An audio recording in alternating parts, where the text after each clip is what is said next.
Olá, tudo bem com vocês? Bom dia, boa tarde, boa noite. Bom demais mesmo estarmos juntos, mais um episódio do podcast Religados. Estamos de volta para mais um episódio do Religados Podcast, né? O Religados Podcast que sempre entra no ar pelo menos uma vez por semana para nós batermos alguns papos aqui interessantes, né? A gente que está de volta há 2 semanas falando de assuntos relacionados à religião. E os 2 primeiros temas foi muito bom, foi muito interessante. E o tema de hoje, olha, o tema de hoje promete. Inclusive, hoje, o convidado de hoje, meninas, o convidado de hoje é top. É top, né? Então, bom demais mesmo, queridos, de ter você aí a nos acompanhar o podcast Religados. Lembrando sempre, não deixe de se inscrever no canal. Se você ainda não é inscrito no Religados Podcast, se inscreva no canal, tá certo? Se inscreva no canal, vá lá no YouTube, digite lá Religados Podcast, se inscreva no canal, porque é muito importante você fazer sua inscrição. Também não deixe de ativar o sininho das notificações, porque todas as vezes que chegar um vídeo ao vivo, um vídeo no celular como esse, chegará aí para você, tá bom?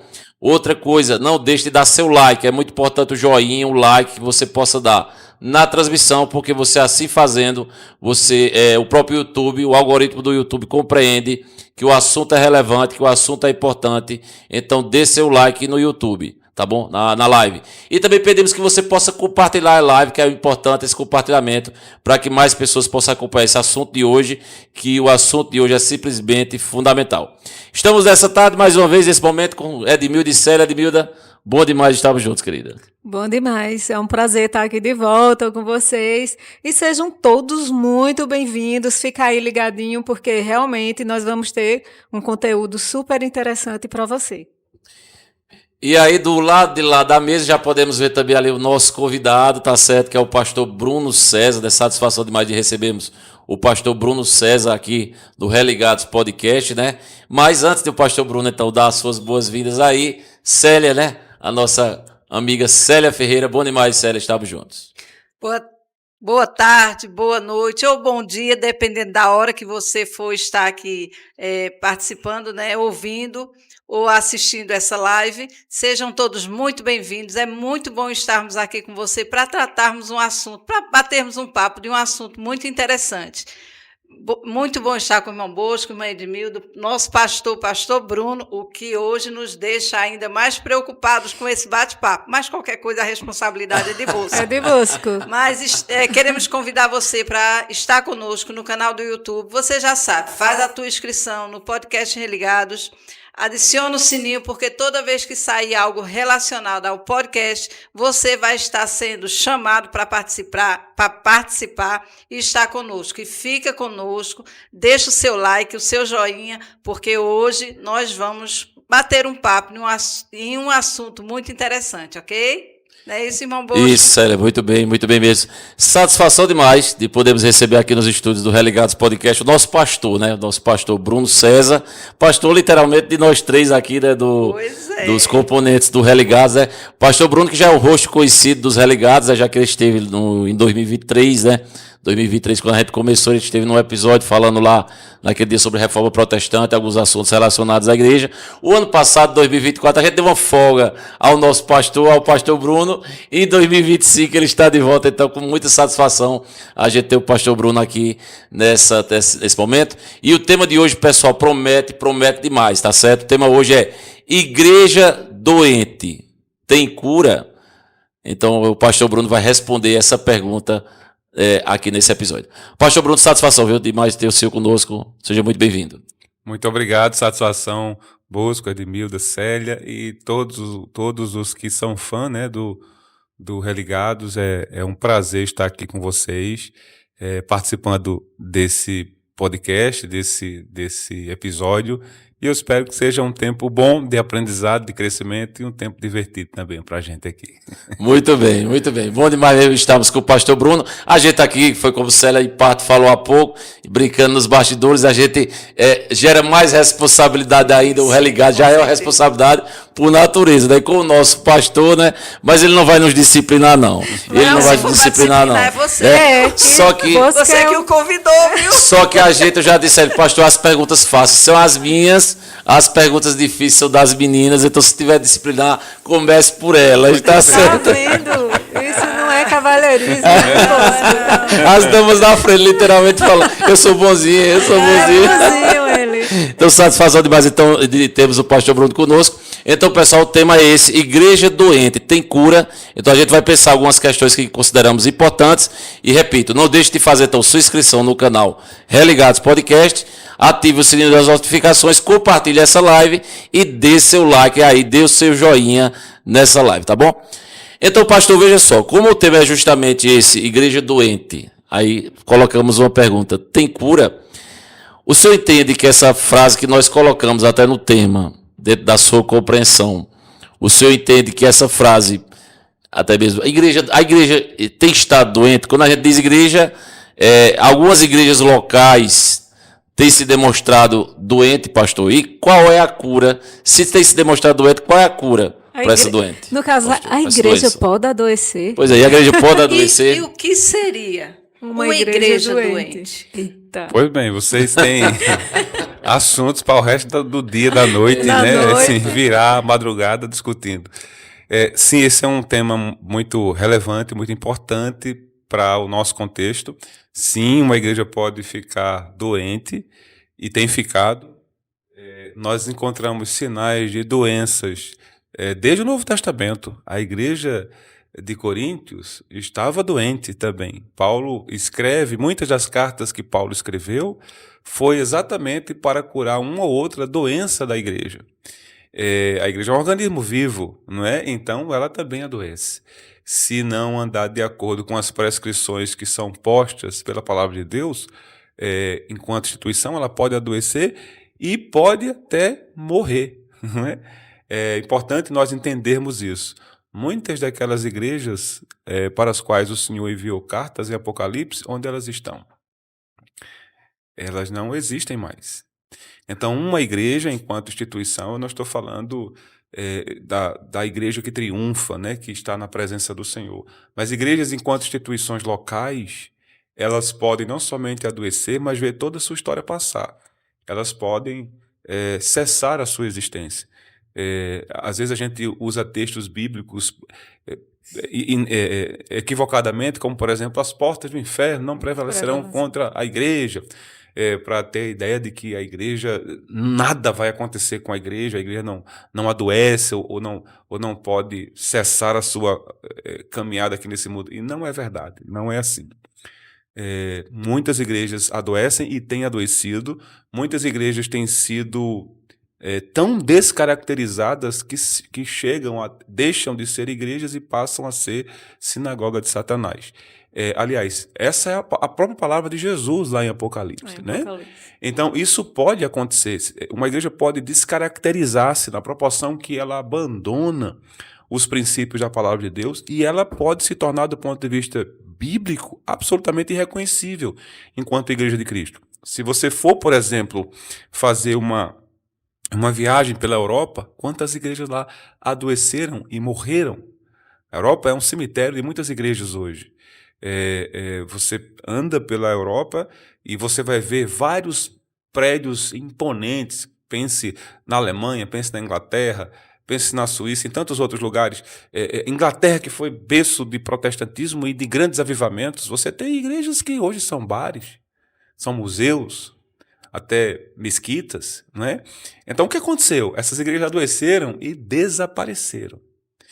Então, é possível, sim, uma igreja adoecer e desaparecer desta doença. Padecer, morrer, exatamente porque não se pautou pelos princípios bíblicos.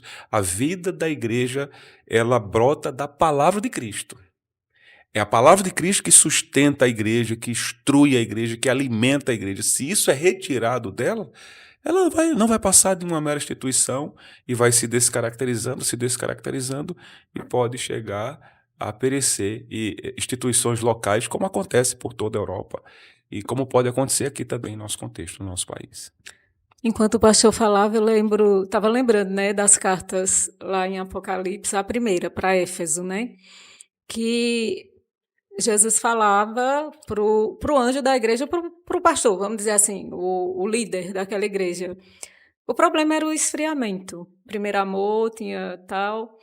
E ele disse: olha, se você não se arrepender, né, se você não voltar às primeiras práticas, eu vou tirar do meio de ti o teu candeeiro. E o candeeiro se refere à igreja. Então, enquanto o senhor falava sobre muitas igrejas que deixaram de existir historicamente, eu estava lembrando disso, porque é bíblico. Sim. Talvez muitas pessoas fiquem pensando que não pode, né, por conta do outro versículo, que a porta do inferno não prevalece.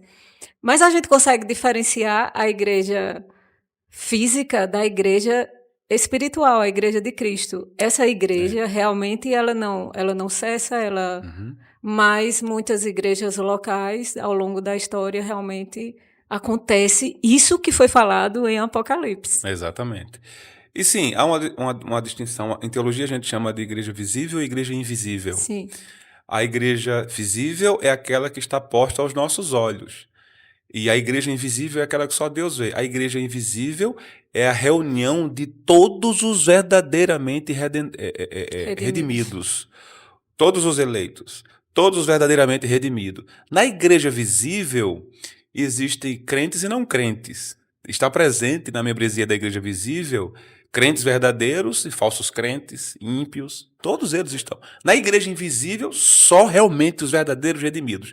Só que essa igreja invisível, não, já está dizendo, nós não conseguimos enxergá-la. É algo que somente Deus pode ver. Então, nem todos os que estão presentes na igreja visível pertencem à igreja invisível. E agora, todos os que pertencem à igreja invisível, em algum momento, estarão nessa igreja visível, né? Vamos assim dizer. Então, essa igreja invisível, que é a reunião de todos os verdadeiramente redimidos, essa não perece. Ela é a igreja de Deus por toda a eternidade. Ela batalha aqui nesse mundo e triunfa para todo sempre. Mas a igreja visível, que se apresenta para nós, materializada em congregações que estão postas aos nossos olhos, é uma igreja, é um corpo misto, como dizia Lutero, um corpo misturado, de crentes e não crentes. E por isso essa igreja, ela já carrega as sementes da corrupção na sua própria instituição. É uma igreja composta por pecadores. Todas as corrupções estão ali. Todas as tendências para o pecado estão ali presentes. E se ela não estiver sendo tratada com frequência com a palavra de Deus, o que vai restar é doença e morte para essa igreja, né? Então, por isso que a gente tem que ter cuidado. É isso aí. Pastor, quando nós falamos assim, uma igreja doente, nós não nos referimos à parte de construção, né? Mas a pessoas. E como o senhor, como pastor, consegue, se é que se consegue, né? Se é que o pastor consegue assimilar com essas pessoas ou essa igreja, quem está doente, quem não está, e o que fazer nessa situação? Pois bem, é claro que quando a gente está pensando em igreja, a gente não está pensando em prédios, evidentemente. Nossa discussão aqui está relacionada a pessoas, a esse grupo de pessoas que são chamados para ser igreja de Deus. Então, nesse sentido, não existe neste mundo, e para essa igreja visível, não existe perfeição. Não há uma única igreja visível, uma única congregação de crentes que seja perfeita. E graças a Deus por isso, né? Porque pastor? senão não teria Porque lugar para a senão- gente, né? Pois é. Ou no momento que a gente chegasse, iria contaminar tudo, né? Então, realmente, não existe. Mas, portanto, a gente não deve buscar isso. Qual é o problema de muita gente desigrejada hoje? As pessoas que estão dentro desse fenômeno, né, que o censo já dá conta agora que essa igreja dos desigrejados cresce assustadoramente. Qual é o problema? Boa parte das pessoas são pessoas que foram machucadas e feridas em suas comunidades e sofreram com decepções, uma série de coisas que eles poderiam colocar na mesa e justificar a sua não permanência ali. Há um problema doutrinário aí, um problema teológico, porque a Escritura ordena que não deixemos de congregar. Então, o fato de fazermos isso já é um claro caso de desobediência, por mais que que hoje seja a tendência de afirmar que eu não preciso de igreja para estar reunido, se esquecendo que quem diz isso tem a tendência, veja como o tema de vocês é tanta Amplo. coisa para abordar. Gosto. Quem diz isso tem a tendência de encarar a fé apenas do ponto de vista mais individualista. E a fé cristã, ela é essencialmente comunitária. Não é possível viver a fé cristã de mim para mim. Se torna um egocêntrico. Não é possível. Não é A possível. fé cristã é um chamado para relacionamento. O Deus cristão é comunitário. Ele é É Pai, verdade. Filho e Espírito Santo. Então, a fé cristã é uma fé comunitária. Então, não há espaço para essa lógica do desigrejamento. Agora, existem... É claro que houve pessoas, estruturas, instituições que terminaram proporcionando escândalos e levando essas pessoas a isso. O que essas pessoas precisam pensar é não procurar uma igreja que não tenha problemas ou que não tenha pecado, ou que não tenha erros e falhas, e procurar igrejas que sejam saudáveis. Sim. Eu só preciso de uma igreja com saúde. Eu não preciso de uma igreja perfeita, porque eu não estou no céu. Quando eu chegar no céu, necessariamente, essa igreja terá que ser perfeita. Mas enquanto eu estou aqui, eu não preciso, nem me caberia, eu não caberia dentro de uma igreja perfeita. E, portanto, eu não preciso de uma igreja, eu preciso de uma igreja com saúde.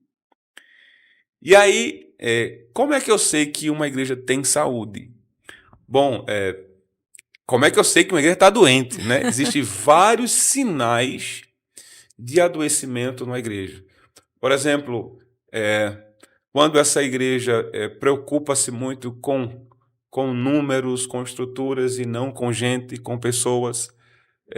Quando a palavra de Deus, acima de tudo, a doença mais grave é quando a palavra de Deus é afastada dessa igreja e outras coisas. Você observe que a gente vive um contexto. Outro dia eu estava vendo um comentário de uma menina, muito inteligente esse comentário, inclusive, e que eu venho falando isso há décadas, né? Com a minha denominação e tal, e tal, e tal. Uma crítica do ponto de vista da estética das igrejas. Eu sou um crítico dessas igrejas, tipo o Caixão, né? Essas igrejas despidas da arte religiosa sacra. Eu tenho muita dificuldade com isso. Muita dificuldade. Não se identifica. Mas isso é uma outra discussão. Mas o que eu quero dizer é que eu vi uma arquiteta que pensa essas questões de templo, de estrutura de templo. E ela fazendo uma crítica que eu concordo 100%. E dizendo, repare, e ela não era uma pessoa de pertença religiosa, pelo menos ela não se declarava, ela falava só em termos do trabalho dela. Repare que quando as igrejas construíam um templo, havia toda aquela preocupação com o sagrado, não é? Com a presença do divino. Você entra numa igreja, você é convidado ao silêncio, à reflexão, não é? À ponderação, à meditação. O papel da arte sacra, dessas grandes construções, que às vezes pessoas desavisadas e mais superficiais tendem a sair criticando, mas não param para meditar no que é esse fenômeno, o que é que isso comunicava, essa ideia das torres vitrais, dessa imponência, não é imponência pela imponência, mas esse senso de majestade. Ora, tem alguém que é soberano, você cale-se enquanto você vai chegando, você é chamado para reflexão. Hoje em dia, não. Se você tem uma grande igreja hoje, ela precisa se parecer mais com um shopping. Você cria uma estrutura que convida você não como um adorador, mas mais como um consumista da fé. Você tem aquela sensação de que está consumindo. Você está num grande espaço, você vai em São Paulo, e isso já como sempre no Brasil, uma importação de modelos norte-americanos. Você vai nas grandes avenidas dos Estados Unidos, em Nova York, sei lá, dessas cidades, você vai encontrar grandes estruturas, igrejas que têm dentro delas shoppings, verdadeiros shoppings, cafés, boliches, não sei o que lá. Então, essa estrutura não convida você para pensar no transcendente, no soberano, não convida você para o silêncio, mas você se sente um consumidor. Um consumidor, você está ali, tem livraria, tem café, tem isso, tem aquilo, tem... Então, assim, não tem como refletir nessas igrejas o quão pecador você é, né, pastor? É impossível. A lógica é diferente, é a lógica do capital mesmo, que mistura-se com a fé. E que se impõe. Isso é um rolo compressor, minha gente. Essa é a tendência. Assim, eu ia falar que é bem sutil, é sutil no ponto de vista espiritual, porém no ponto... Mas é. Nossa, bem interessante essa A gente reflexão. não para pensar nisso, entende? Então, essas coisas estão postas e a gente nem reflete sobre isso, a gente nem questiona sobre isso. E a gente vai se acostumando a isso. Então, cada vez mais, muitas dessas estruturas vão se afastando dos modelos bíblicos. Você tem um desprezo, por exemplo, por ordens litúrgicas, que convidam você para pensar sobre o seu lugar ali, o seu papel ali. E esse mundo não cabe mais isso. Esse mundo não cabe essa ideia de um soberano sobre mim. Eu sou o centro. Eu sou um rapaz, outro dia um rapaz estava pregando nisso, né? Do universo, ninguém sempre. Você é o centro de Jesus. Não tem bobagem maior do que essa. Pois é. Mas essa é a tendência de você se pensar assim. Você é o padrão e o modelo. Só que do ponto de vista bíblico isso não se sustenta. Por isso essas igrejas, elas não suportam exposição bíblica. Porque a exposição bíblica nos humilha, muda a nossa lógica, diz que a nossa lógica não é melhor do que as ideias do soberano, do que os planos do soberano, do que a instrução. A Bíblia se torna ultrapassada nesses esquemas, totalmente ultrapassada. A Bíblia, ela vai saindo de moda, não é? Então, outras coisas, outros discursos mais próximos do contexto dessas pessoas, da vivência dessas pessoas. Então, cada vez mais a Bíblia vai deixando de ser o centro nessas comunidades. Isso vai adoecendo a igreja. Porque como é que uma igreja recebe instrução, cura, repreensão? Não é? Os modelos que estão postos. Você repare que a mentalidade bíblica ela é única. Então, a própria Bíblia pensa a lógica de uma organização eclesiástica. Você tem as estruturas postas, a Bíblia dá nome aos bois. Você tem pastores, bispos, presbíteros, diáconos, né? Mas nessas igrejas você tem gestores, filiais. Você não... Tem as áreas VIPs, né, pastor? As áreas VIPs, é. Você tem. Isso que tá falando aí é fato. Exato. Você tem áreas VIPs em algumas igrejas hoje. Você tem hoje, que uma coisa que me choca, você tem seu avatar. O seu avatar pode ir para a igreja por você, seu avatar pode ser disciplinado no seu lugar, seu avatar pode ser Já pensou, meu Deus do céu. batizado por você e tal. Quer dizer, isso é a lógica do momento. Isso é a lógica do momento. Não é? E a Bíblia, ela nos exorta a não nos conformarmos com esse século. E o século é sedutor, com tantas ideias, que parecem para frente mesmo. Não tem coisa mais para frente do que você se achar no contexto de uma igreja. Você está aqui, tem um café aqui, tem um shopping ali, tem livraria. Uma lojinha ali, né? Assim, vendo umas blusinhas. e você faz um esforço enorme e não descobre que aquilo ali é uma igreja.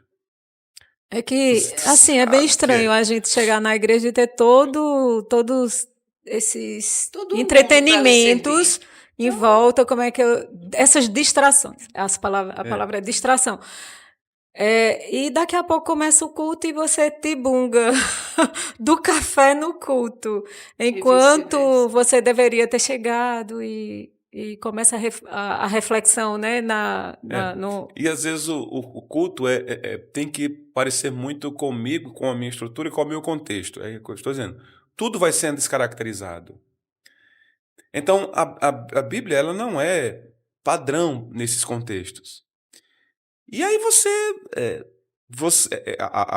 a seu modo, guardadas as devidas proporções, o movimento de teologia liberal em toda a Europa começa assim.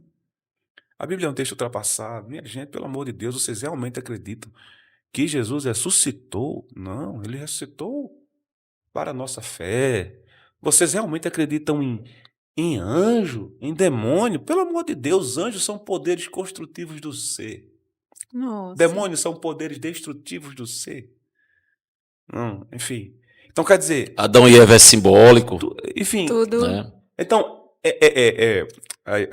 o século XVIII cansou. A igreja vinha durante muito tempo um domínio extraordinário, mandando... Claro, houve um período em que a ciência estava serva realmente da igreja, e o saber foi produzido também dentro das estruturas eclesiásticas. A igreja tem uma contribuição extraordinária para esse mundo. Mas houve uma espécie de revolução e os homens querendo libertar a ciência das mãos da igreja, ou da igreja, sei lá como é que eles queiram pensar. E aí a tendência foi começar a negar tudo o que fosse sobrenatural ou qualquer discurso que viesse da igreja, e consequentemente a Bíblia. Então, a tendência foi se afastando, caiu de moda você valorizar as afirmações bíblicas. Os termos, termos como pecado, justificação, santificação, redenção, esses termos são ultrapassados. Você falar hoje, por exemplo, no nosso século XXI, você falar sobre pecado e culpa, a psicologia moderna vai dar um grito para você. Vai lhe enquadrar, né? Criatura mais Pois é. Mais ultrapassada. retrógrada. A gente vai estar com esse negócio de culpa, né? A gente se livrar disso livrar e tal. disso. Tudo que é incômodo, eu quero viver, eu quero libertar em mim, eu quero ser o que eu devo ser. São as crenças limitantes. Pois é. Então, Cuidado isso com elas. penetra dentro da igreja, de alguma maneira. Pastor, comentando isso, e eu me lembrei da igreja de Laodiceia. Né? Então, essas questões não são as questões atuais, são questões que vêm desde lá de trás. Salomão disse, nada é novo Nada debaixo é do novo. sol. Pois é. E aí o que me faz pensar assim, como indivíduo, igreja doente. Então, como eu posso me observar? Porque é muito fácil a gente observar uma igreja no todo enferma, uma igreja no todo doente. Mas e quanto a mim como igreja? Qual é o princípio que eu não posso perder de vista para não entrar no perigo da doente ser eu, como igreja? Pois é. São, como a gente está discutindo, são muitos sinais, não é? Então, isso envolve coração de pessoas, pessoas amarguradas, pessoas machucadas muitas vezes, pessoas que vieram de contextos onde foram massacradas, machucadas dentro da própria igreja. E a soberba que toma o coração.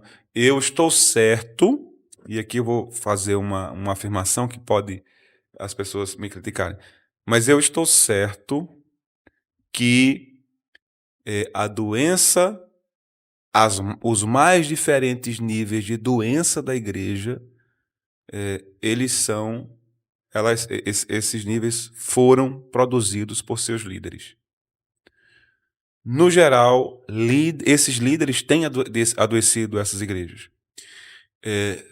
Vamos pensar, por exemplo, a gente poderia pensar em vários segmentos, em vários setores do cristianismo. Você pega o cristianismo histórico, você vai ver como as lideranças arrebentaram com esse cristianismo histórico. Desde Atos dos Apóstolos.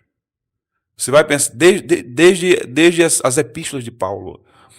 E você observa como lideranças causaram prejuízo. Você vai por toda a história, você vai começar o cristianismo primitivo, medieval, na época da Reforma, você vai ver o papel destruidor de lideranças sobre as igrejas. Então, se uma igreja quer ser saudável, tenha cuidado em ter uma liderança saudável. Porque líderes adoecidos, eles adoecem seus liderados e suas igrejas, suas ovelhas. Então, vamos pensar na nossa realidade quanto protestantes evangélicos. Pastores soberbos, arrogantes, pastores que encaram a igreja como um mecanismo de enriquecimento pessoal, que olham para a igreja não como a igreja de Cristo, não como ovelhas do rebanho de Cristo que precisam ser cuidados, mas como uma empresa. A boa parte da liderança no Brasil hoje, liderança coach, esse povo, que olha para a igreja como uma empresa. A lógica é lógica de empresa, não é lógica bíblica de cuidado com o rebanho, de pastor, de ovelha, do ponto de vista do ensino bíblico. Mas é a lógica empresarial. Boa parte dessas grandes igrejas estão se movendo nesse sentido. E uma outra parte de gente desavisada que mira esses impérios gigantescos e que querem parecer com isso, vão seguindo o mesmo rastro. Então, esse desprezo pelo rebanho e essa forma de encarar a igreja como uma empresa, e uma empresa que está a meu serviço, para o meu desfrute, e na maioria dos casos isso se estende para toda a sua família, porque observe a lógica desses grandes impérios de fé e perceba se não é um projeto familiar ali. Sim. Em todos eles, há ali um projeto familiar.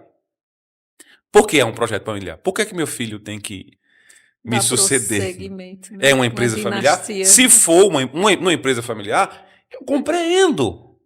Mas na igreja de Deus, como é isso? Como é isso? Se a igreja de Deus deve assumir a condução da igreja, quem Deus chamar. Se é uma liderança, se é uma empresa familiar, quem eu chamar. Eu não sou o dono da empresa. Então, boa parte desses líderes encaram essas igrejas como uma empresa. E uma empresa familiar, que eles precisam proteger a todo custo para poder ter o seu desfrute. Essas pessoas, esses líderes, não conseguem enxergar essas ovelhas, esses liderados, como almas carentes, necessitadas, gente que sofre. Não, elas são números a produzir cifras. E eles passam essa visão para os seus liderados imediatos. E o que se processa nesse ambiente de humilhação a pessoas, de desprezo, essa lógica do líder, da subserviência total e absoluta.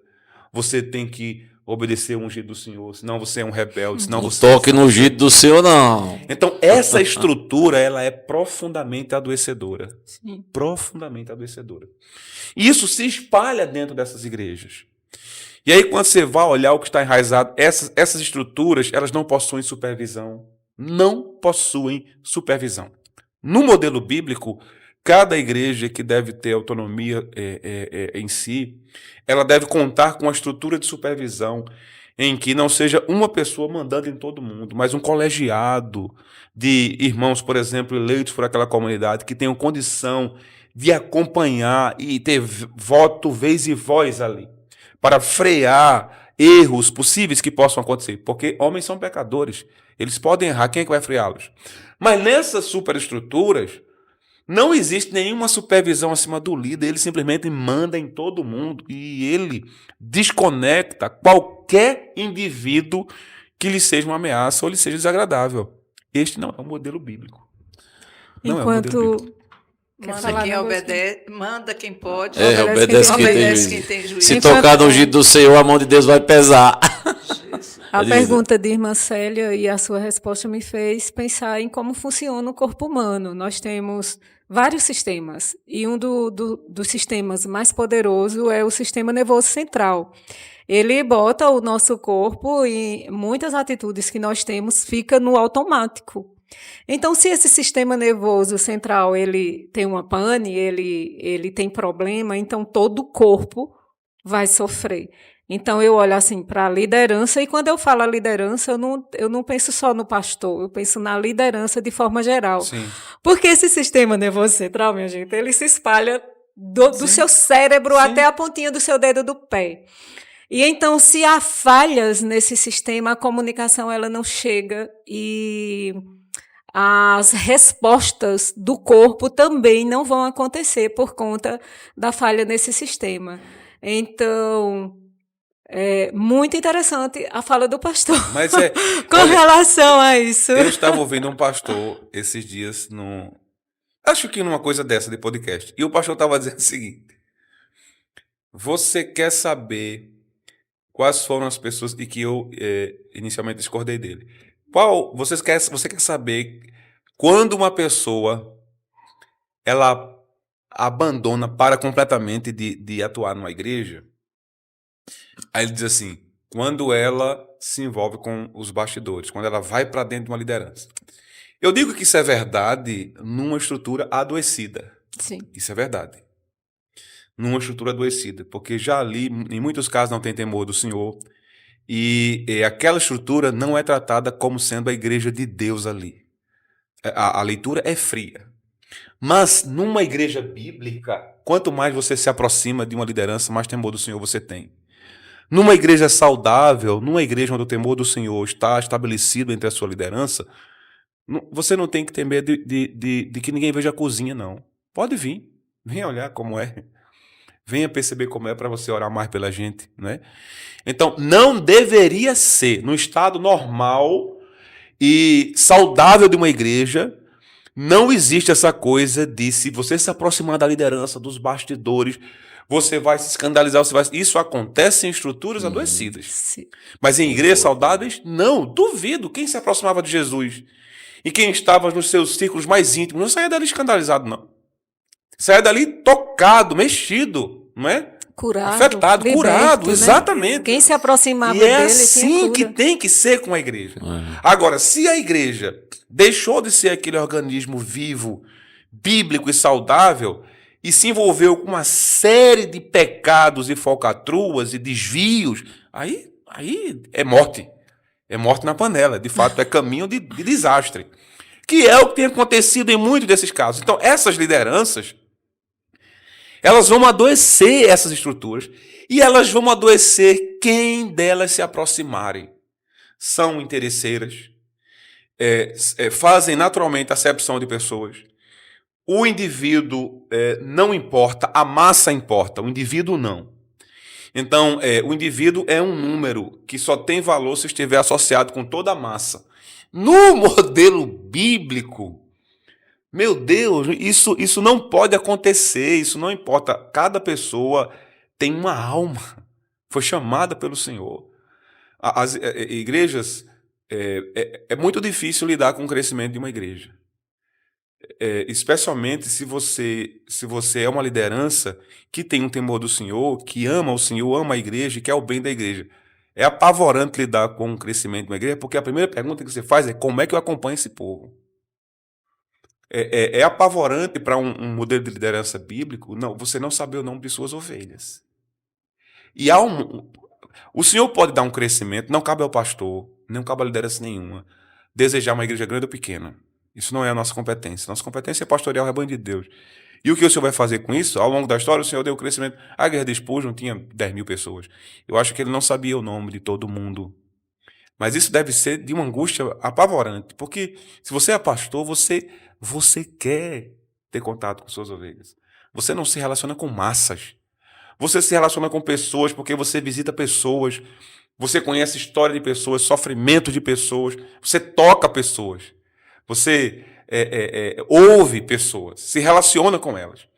Mas nessa estrutura adoecida, não.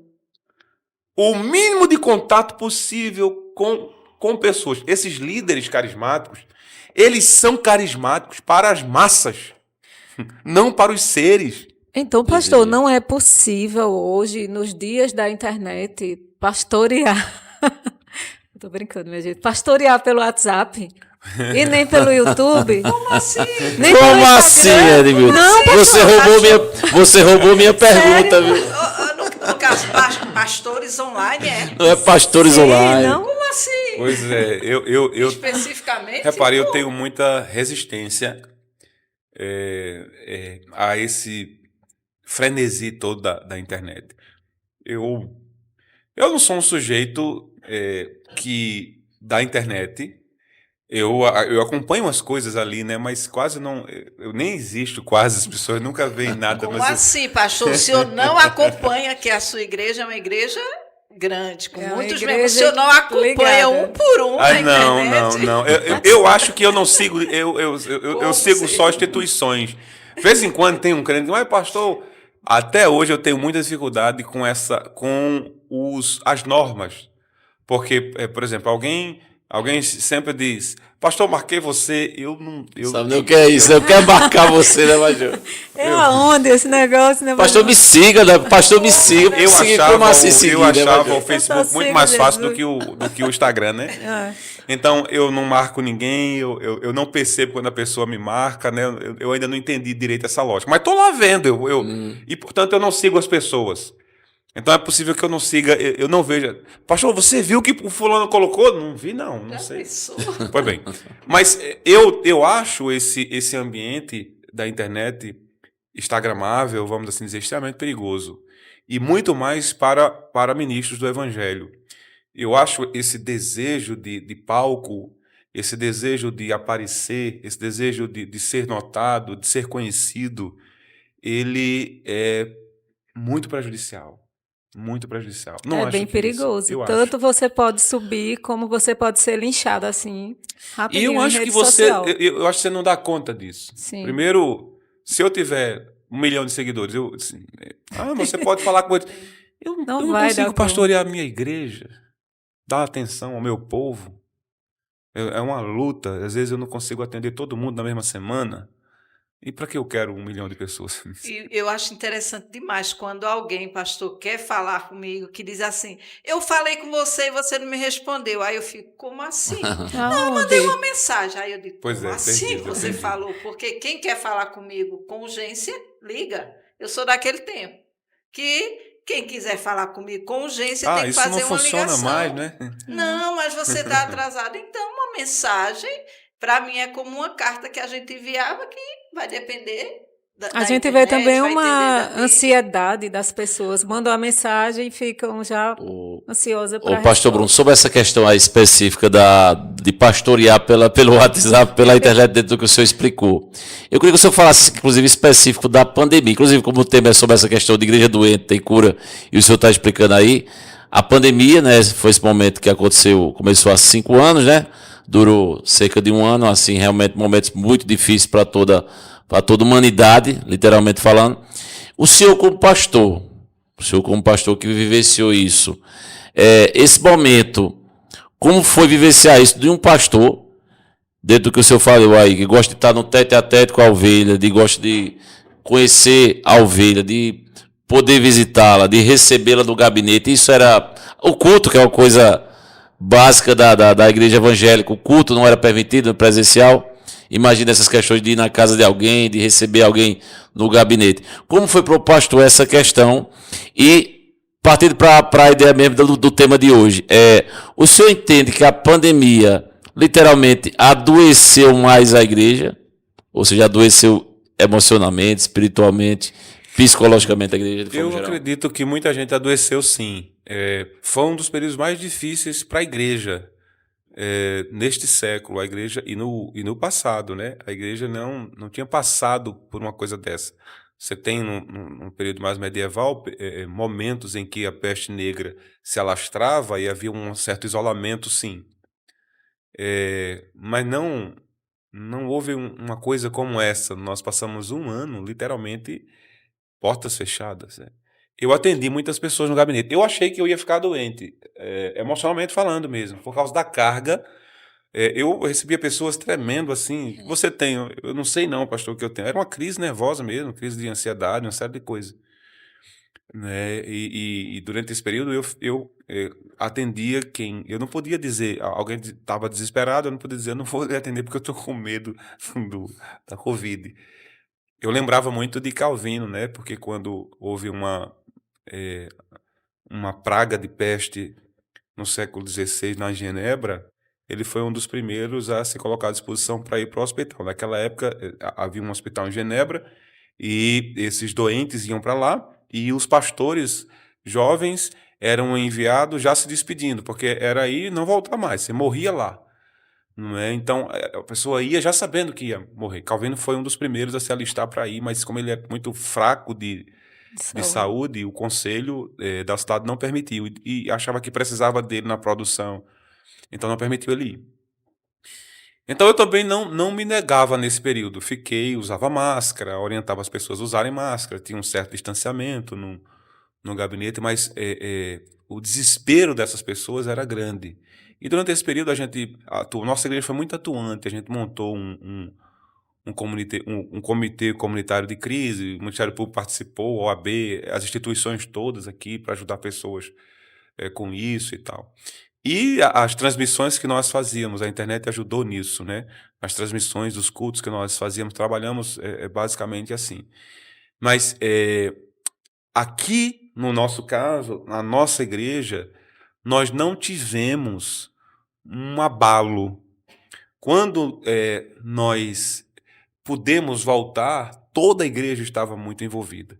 Mas isso não é o cenário para todas as igrejas. Por exemplo, as igrejas de Caruaru, a conversa que eu tenho tido com os pastores é que até hoje não se recuperaram. Não se recuperaram. Muitas igrejas não... Pastor, no sentido dos membros não voltarem? Não voltaram. Se acostumaram com essa questão da internet. Se dispersaram. Se acomodaram. Se dispersaram. Você imagina mais de 1 ano sem assistência, sem visita, sem Sim, enfim. Então, se dispersaram, não apareceram, mas se enfraqueceram muito. Então, houve muitos casos assim. Em Caruaru, realmente, e Recife, muitos casos como esse. Então, eu escuto muito esses relatórios dos pastores, né? De quedas e fraquezas e que a igreja não se recuperou mais como era antes da pandemia. Eu louvo a Deus porque a gente não experimentou isso aqui. A gente não percebeu isso, não viu isso. Mas em muitos casos isso aconteceu. E durante o processo, muita gente mesmo adoecida, com medo, a gente não sabia o que era aquilo, com crise de ansiedade, com perturbações intensas, não é? Gente que gostaria de estar na igreja, de participar de cultos, que não aguentava mais ficar em casa, uma série de coisas, né? Então, isso. Agora, eu creio que a mão do Senhor estava nisso. Eu lembro que um presbítero de nossa igreja perguntou assim: Pastor, eu posso ministrar ceia para minha família? Olha, do ponto de vista eh, institucional, ele é um presbítero. Disse a ele: você pode, mas lembre-se de que o Senhor tem privado toda a igreja de participar da ceia. É justo que você participe sozinho com sua família? E se o Senhor estiver impondo esse tempo de disciplina à igreja no Brasil e no mundo todo, né? Quem somos nós para pensar o contrário, né? Então, eu creio que, de alguma maneira, a mão do Senhor estava ali. E veja que a cabeça dos crentes são tão assim, que eu recebi Eu trabalho no departamento de teologia da minha denominação. Eu sou o diretor do departamento de teologia, que é o departamento responsável pela doutrina da igreja e por avaliação de pastores e a condução dos seminários e coisas dessa natureza.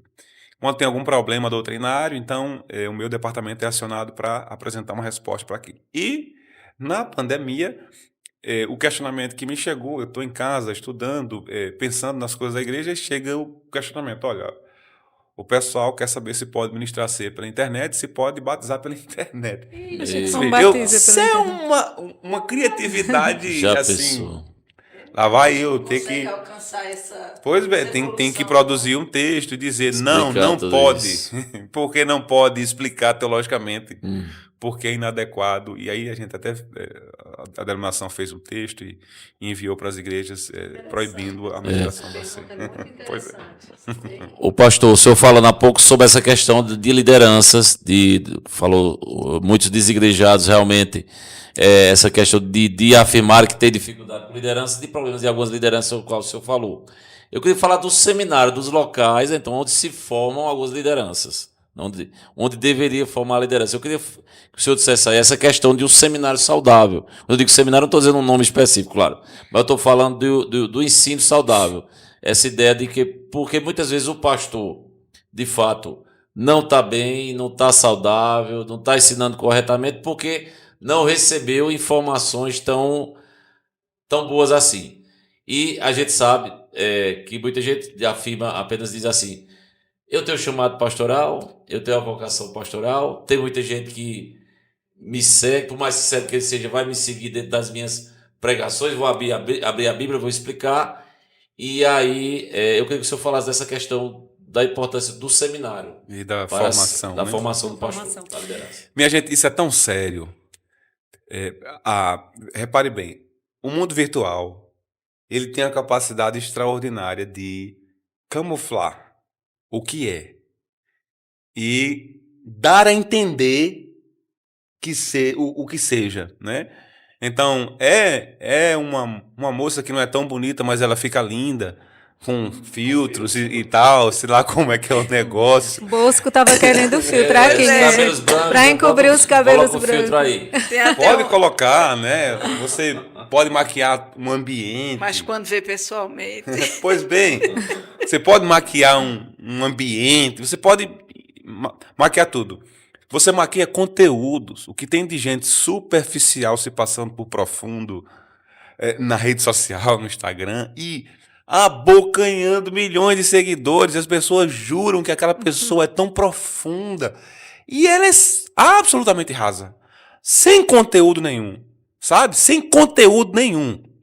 Então, as pessoas precisam entender que pastorado não é só falar bem. Muitas pessoas podem falar bem. Um jornalista pode falar bem, não significa que ele vai ser um pastor. Um professor pode falar bem, deve falar bem, ele trabalha com isso, né? Comunicação. Um advogado deve falar bem. Então, não é suficiente falar bem para ser um pastor. O pastor é muito mais do que uma pregação, do que um estudo bíblico, muito mais do que uma capacidade de articular certas palavras. É muito mais do que isso. E as pessoas não percebem, né? Simplesmente surge na internet uma figura ali, diz umas coisas bonitas, todo mundo é muito carente. Essa é uma era de extrema carência, né? Então você coçou os ouvidos de alguém, ela já vai te seguindo ali. E isso acontece aos montões. Mas para o exercício do pastorado é necessário toda uma caminhada de vida e de formação também. Os seminários são extremamente importantes. Historicamente, a tradição reformada, protestante, como a gente estava conversando antes de entrar aqui no ar, falando sobre a relação íntima que existe entre o protestantismo e a educação. Então, historicamente, a formação de um ministro protestante era muito cara, não é? De conteúdo de peso. Aí algumas pessoas dizem assim, mas Deus chama e às vezes você não precisa enfrentar uma escola de teologia. Vai lá, Spurgeon nunca frequentou uma escola de teologia. Certo, vá ser como Spurgeon. Vá ser como aquele homem. Então... Agora os que dizem a letra mata, né, pastor? Pois é. Então, assim... Tem isso. O trabalho pastoral é um trabalho de extrema seriedade. Você lida com vida de pessoas, com alma de pessoas, com mente de pessoas, com coração de pessoas, com a vida, família de pessoas. O trabalho de um pastor é um trabalho grave. Há muitas pessoas que têm a figura do pastor em alta conta. Você imagina que eu já experimentei de tudo, até gente chegar a me procurar e dizer, pastor, eu vim aqui porque eu preciso que você me diga quanto é que vale meu prédio. Sei lá, irmão, não sei quanto vale teu prédio. Procura um corretor, né? Mas ele acha que a palavra do pastor vai dizer quanto vale o prédio dele e enfim, então, essas pessoas, elas têm muito respeito a esses pastores. E calcule o grande número de pessoas que, exatamente pelo respeito que têm esses pastores, têm obedecido ordens absurdas. E isso vai gerar um estrago que só quem repara é o Espírito Santo. Não tem ser humano no mundo que repare um prejuízo causado por um pastor na alma de um fiel. Não tem. Apenas o Espírito Santo pode reparar esse desastre, essa desgraça. E o trabalho do pastor, se é um homem sério, não é? Alguém realmente dedicado, com o texto sagrado, ele precisa conhecer a Bíblia. É um livro fácil e difícil ao mesmo tempo, né? Claro e profundo. O que você precisa saber para você ser salvo e ter comunhão com o Senhor está lá. Mas não é só isso que a gente sabe, que precisa saber. Tem muitas outras coisas para a nossa caminhada. E para isso, não é fácil fazer a leitura de um texto que tem milhares de anos. E falar com responsabilidades a partir desse texto. Instruir toda uma comunidade. E o trabalho é um trabalho muito holístico. A gente só vê o trabalho de pregação de um pastor, né? Mas tem toda uma preparação por trás, tem todo um trabalho de administração, de aconselhamento, de instrução, de uma série de coisas. Que se o sujeito não tiver preparo adequado para aquilo, ele vai ser um desastre. Repare bem, se ele tiver conhecimento intelectual, teológico, e ele não tiver...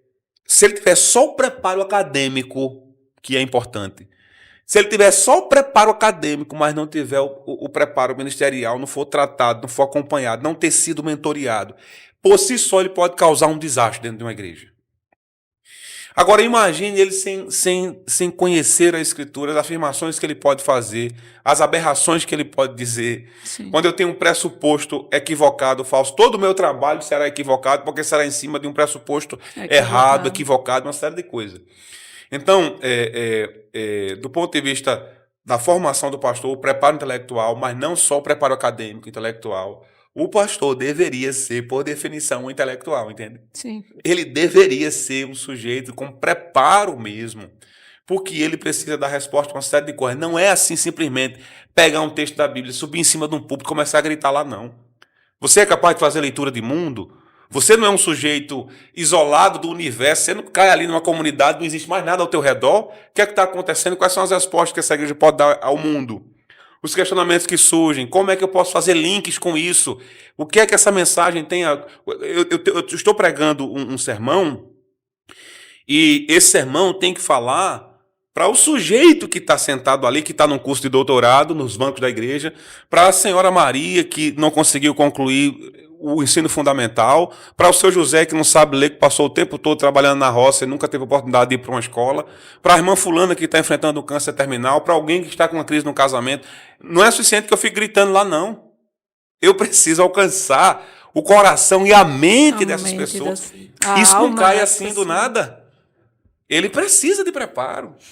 E a palavra dele, se for irresponsável, ao invés de construir, vai destruir. Ao invés de edificar, vai prejudicar. Isso acontece com frequência. Reparem, vocês se lembram do sujeito que estava lá no Fantástico, defendendo que podia ter 2 mulheres, porque o texto de Oséias lá dizia, vai, toma mulher e adultera. E o jornalista diz, mas isso é uma palavra, uma paroxítona. Não é adultera, é adúltera. Pelo amor de Deus, você não consegue nem ler. Na sua língua. Agora, repare a interpretação que o sujeito fez a partir de sua pobreza de leitura e os desdobramentos para a vida daquela comunidade, daquela família. Quer dizer, partindo do pressuposto que ele é um mero ignorante. Sim. Porque se for um cafajeste, um picareta, é pior ainda. É pior. Né? Ele sabe fazer ainda. Bem melhor, né? Pois é. Mas é perigoso.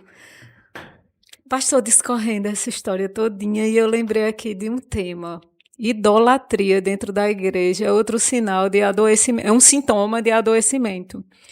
Porque muitas ovelhas, pastor falando, né, sobre a questão das ovelhas seguirem cegamente esse líder.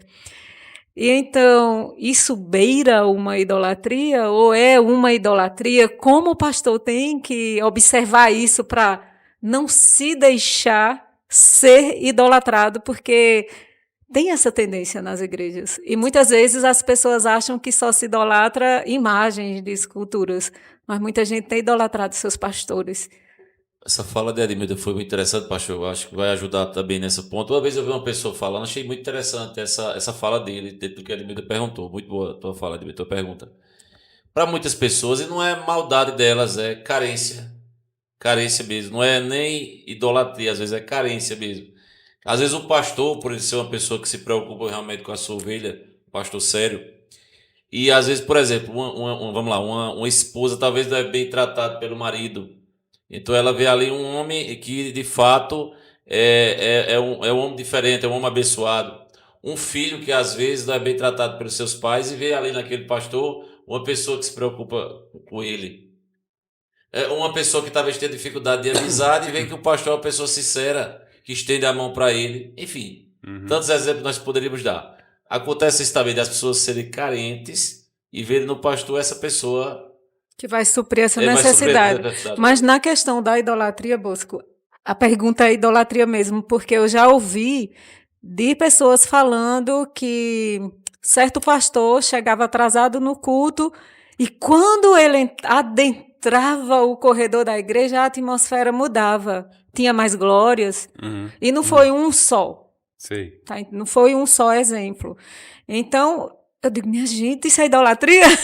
Bom, eu identifiquei como idolatria. Gospel, né? Idolatria gospel. Então, assim, como o pastor pode identificar a importância da sensibilidade para isso e os danos que esse sintoma pode trazer para a igreja?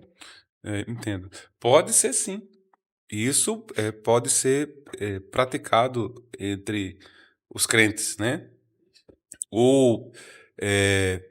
E às vezes, volto a dizer, os líderes são os grandes responsáveis por isso. é o pastor que ele faz questão de comunicar à comunidade dele que ele é um ser especial, né? Que ele é um sujeito diferente, quase que de um outro plano, Outra dimensão, quase né, que de outra João? dimensão. Terceiro céu. A oração dele tem um poder mais diferenciado, o que ele diz tem um poder mais diferenciado. Então, ele faz questão de criar esse entorno acerca dele. Quando você vê um pastor ou qualquer líder religioso que seja com essa preocupação de justificar o seu posicionamento, de defender muito a sua liderança, a sua grandeza, você já vai saber que tem alguma coisa errada ali, né? Pelo menos isso é inadequado. A gente não vê isso nos apóstolos, a gente não vê isso nos profetas, a gente não vê isso nos líderes que historicamente Deus realmente usou com muito poder. Agora, existe uma linha muito tênue, porque, por um lado, e eu creio que isso é uma coisa que Deus realmente proporciona. Existe um elo de ligação entre um pastor e a sua comunidade. Isso é fato. Um elo, um apego do coração mesmo. É mistério, É mistério. E isso precisa acontecer. Um pastor precisa amar o seu rebanho e precisa ser amado por ele. Imagina você estar num contexto que o pastor não suporta a igreja não suporta ele. É terrível isso. Então, há realmente esse elo que eu creio que é uma obra do Espírito Santo. Quando eu era ovelha lá em Recife, eu lembro que às vezes eu ia para a igreja e o meu pastor, sei lá, foi pregar em algum lugar. Eita, eu achava tão ruim aquilo ali. Eu achava muito ruim olhar para o púlpito e não ver meu pastor ali. Quando ele estava, mesmo que ele não fosse pregar, eu achava muito bom. Eu tinha aquela ligação com ele, né? Então, tem certas coisas que isso realmente...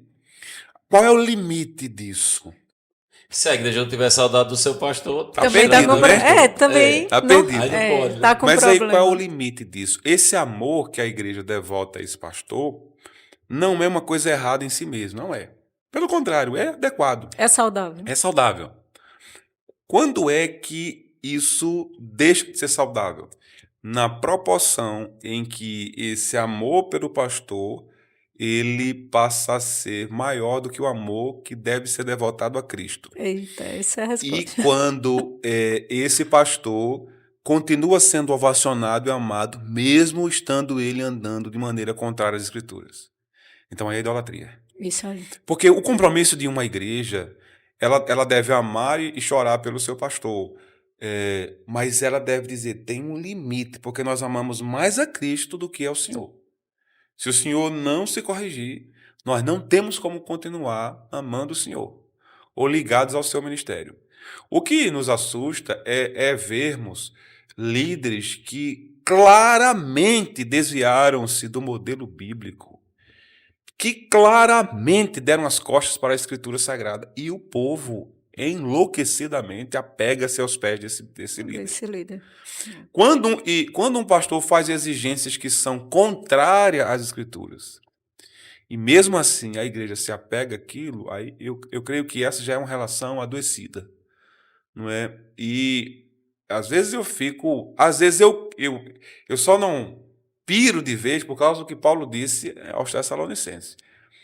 Mas muitas vezes eu ficava, meu Deus, como é que uma multidão dessa dá ouvidos a um picareta desse? Eu pensava muitas vezes, como é possível? Esse povo todinho emburreceu? Como é isso, né? Mas Paulo diz lá em Tessalonicenses que é como se fosse uma espécie de juiz da parte de Deus. Porque como vocês amaram mais a mentira do que a verdade e deram as costas à verdade, então recebam esses líderes para enganar vocês mesmos, do jeito que vocês querem. Vocês amaram mais a mentira do que a verdade. Então, se uma igreja ama o seu pastor acima de Cristo, isso é idolatria. Se ela continua comprometida com o pastor que está desviado de Cristo e da Escritura, isto é idolatria e pecado. Então, o compromisso de uma igreja e o amor de uma igreja com um homem, com um pastor, só deve ir até onde ele fielmente representar Cristo e até onde ele estiver fielmente ligado à Escritura. O pastor, em si, ele não possui autoridade divina nenhuma. A autoridade de um pastor está em o seu ministério está comprometido com a Escritura.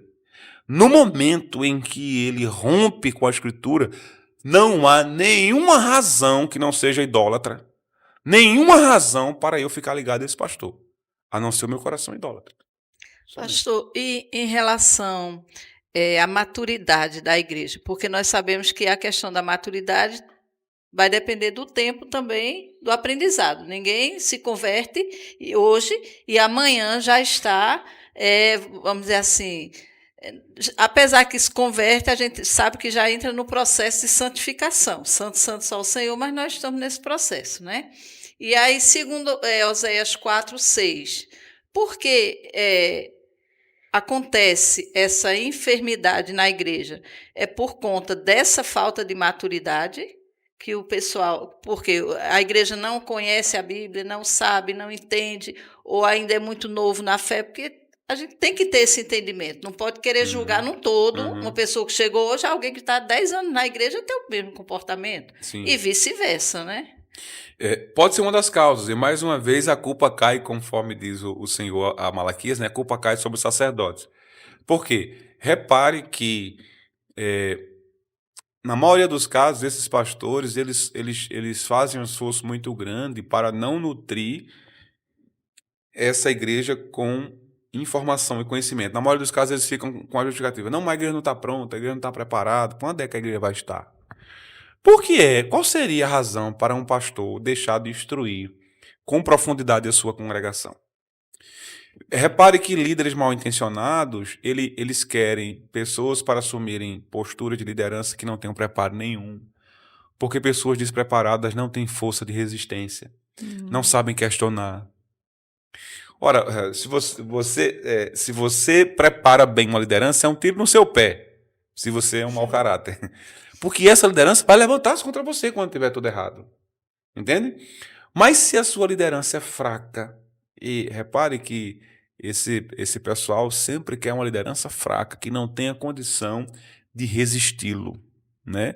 De dizer, pastor, isso está errado, olha o que a Escritura diz. Na maioria dos casos não tem ninguém que tenha condição de dizer a esse pessoal, olha, isso está errado. Por quê? Fraqueza. Uma igreja bem nutrida, ela pode ser enganada, pode. É mais difícil, mas ela pode ainda ser enganada. Porque as igrejas da Europa, elas eram bem instruídas. E depois começaram a receber outro tipo de ensino, apesar de que isso levou décadas e décadas e décadas, mas causou algum prejuízo. Mas uma igreja bem instruída, ela vai resistir. Veja que é o que acontece lá na carta que você citou, a carta à igreja de Éfeso. Repare bem, a igreja de Éfeso foi fundada pelo apóstolo Paulo. Paulo passou 3 anos instruindo aquela igreja. Formou presbíteros. Quando vai sair, ele manda chamar os presbíteros daquela igreja, Atos capítulo 20. Exorta os presbíteros, estou saindo, vai vir lobo, vocês estejam atentos.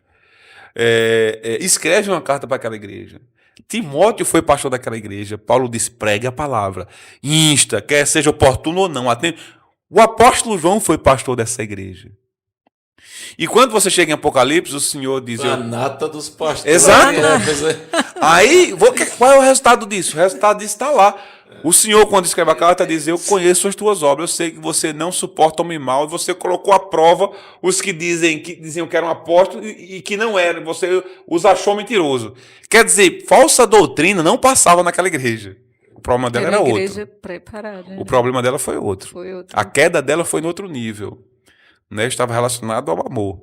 Mas ela era uma igreja preparada, firme. E não era fácil enganar aquela igreja. O cara chegava lá, eu sou apóstolo, testava, tu é falso. Então, uma igreja bem instruída, ela vai resistir.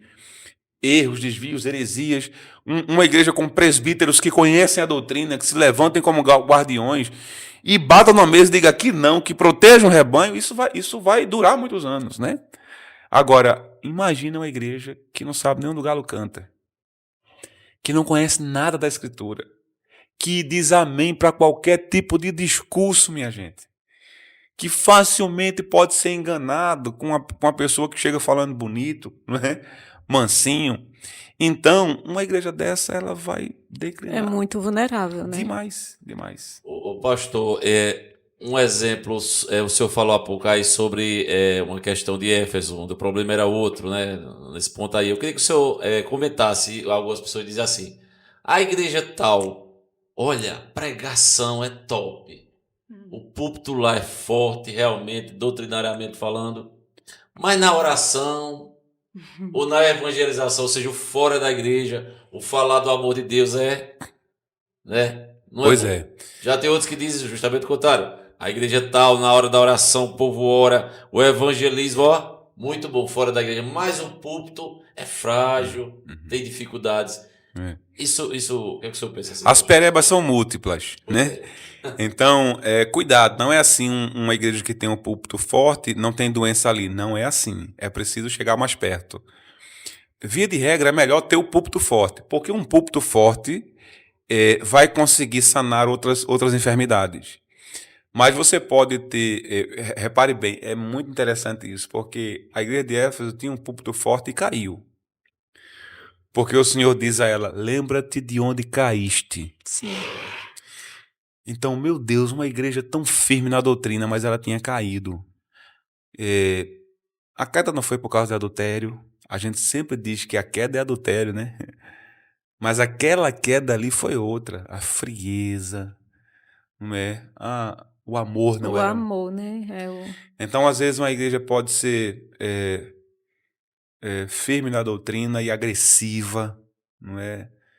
Você pode ter uma igreja sem amor ali, rude, que passa por cima dos outros. Você pode ter um pastor com um ministério firme do ponto de vista doutrinário, mas ele é rude, é grosso, é arrogante, maltrata as pessoas. Mas ali ninguém pode apontar um dedo sobre falsa doutrina.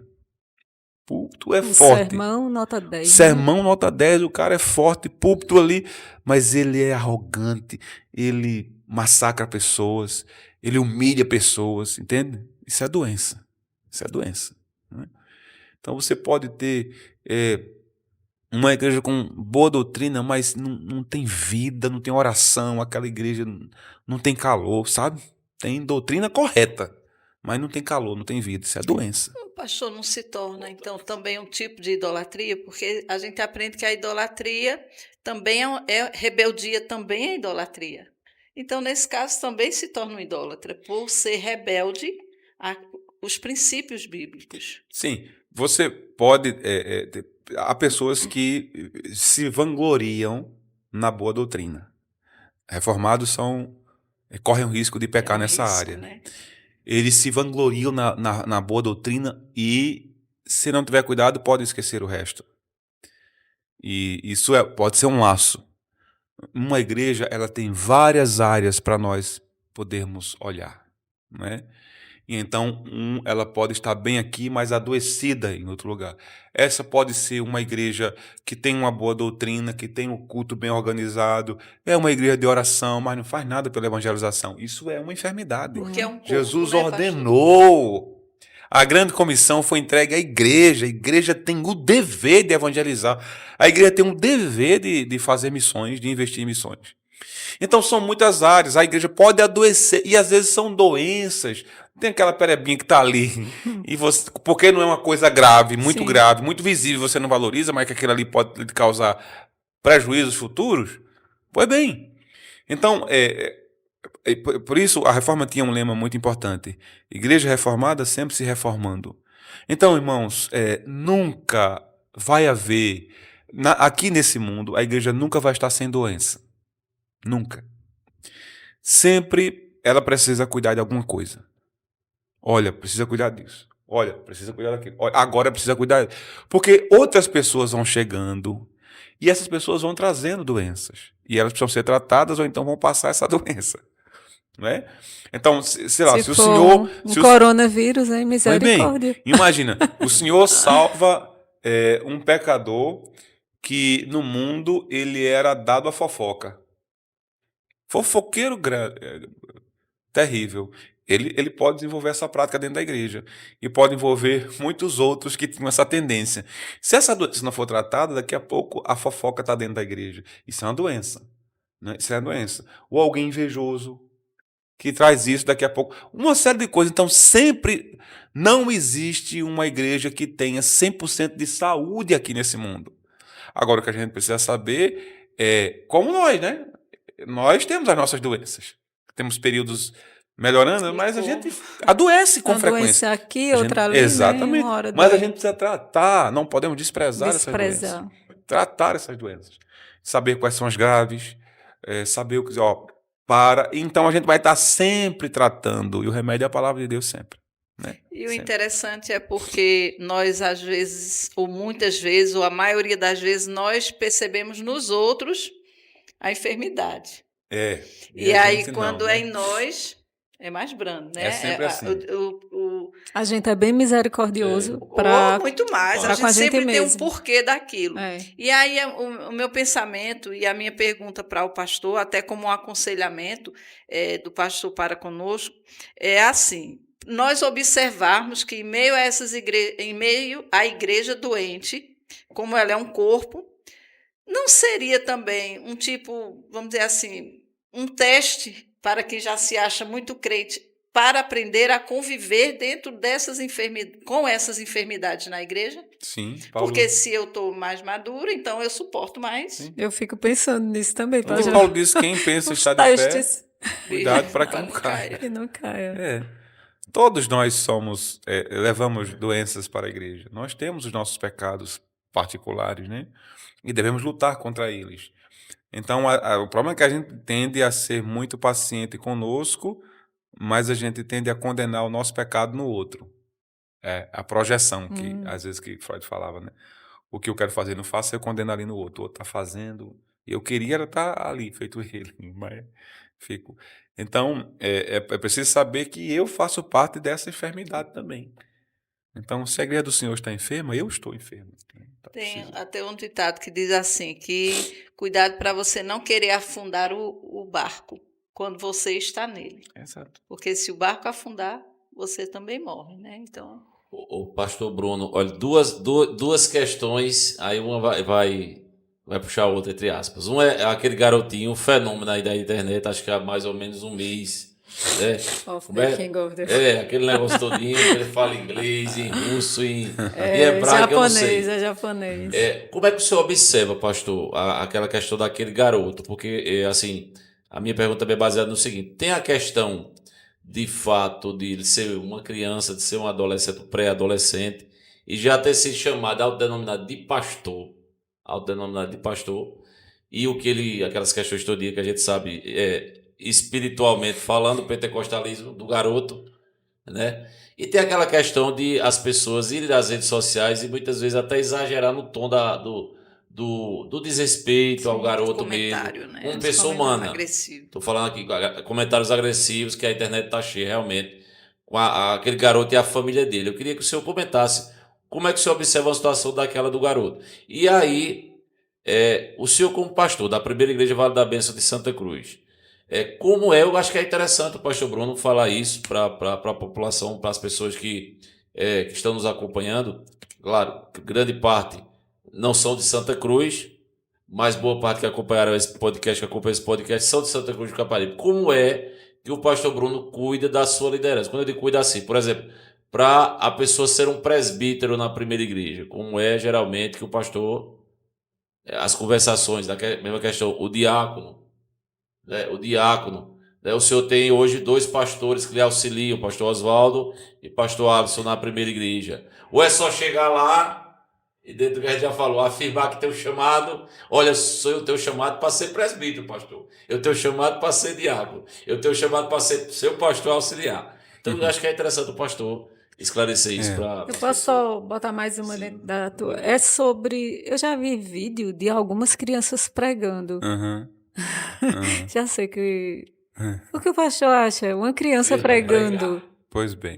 E o povo acha tão lindo, tão... É fofinho, tudo que criança fofinho. faz Mas Olha, a palavra Davi do era tão Senhor... Olha, eu queria que os pastores do rapaz, do jovem, né, da criança lá, estivessem acompanhando esse podcast, especialmente esse período, porque eu queria falar dos prejuízos que esses pastores causaram à alma desse menino e de minha certeza de que o Senhor vai cobrar desse pessoal, desses pastores irresponsáveis, porque o mal que eles estão promovendo na alma desse garoto é incalculável. O pessoal fica brincando, zombando, rindo, achando graça, mas eles não são capazes de imaginar o mal que estão fazendo esse menino. Porque esta criança já mentiu várias vezes em nome de Deus naquele púlpito, né? Já tomou o nome de Deus em vão. Essa criança está sendo gestada dentro dele uma bolha de orgulho, de soberba, de arrogância, que é possível ver nas falas dele. E é uma criança que vai se desenvolver com esta coisa dentro da alma. E a culpa é desses pastores que estão fazendo isso com essa criança. E eu não tenho dúvida que o Senhor vai chamar as contas desse povo. Porque o evangelho não é uma brincadeira, o ofício ministerial não é uma palhaçada, e o que esse pessoal faz é um pecado grave, é um mundo de iniquidade. Estão causando um prejuízo incalculável para a alma desse menino, né?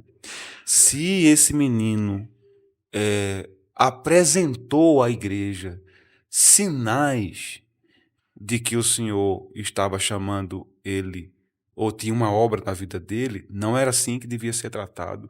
Esse menino deveria ser discipulado, deveria ser acompanhado, ele tinha que estar na escola, tinha que aprender o caminho da humildade, da devoção a Deus, do amor pelas Escrituras, que ele não conhece a Escritura, que ele não lê a Escritura. Ele já disse, inclusive, em podcast, que nunca leu a Bíblia.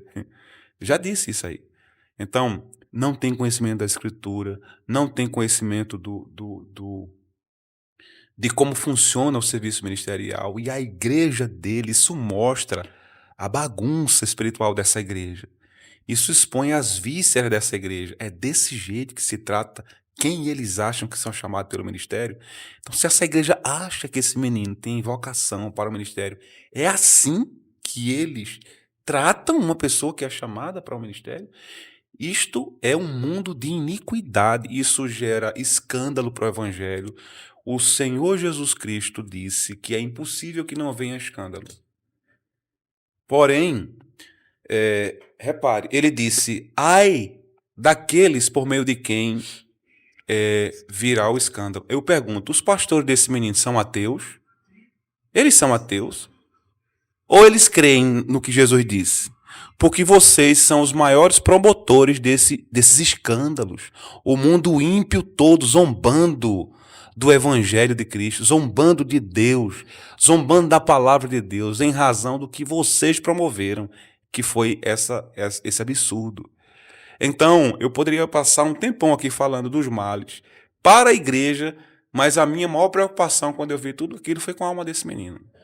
Dizer, meu Deus, o que é que estão fazendo com esse garoto, né? Estão destruindo a alma desse garoto, porque eu vou dizer o que é que vai acontecer. Esse garoto sabe que o que ele diz é mentira. Tipo, aquele diagnóstico que ele rasgou lá, que a mãe apareceu depois chorando com o mesmo câncer, ele sabe que aquilo é mentira. Esse garoto sabe.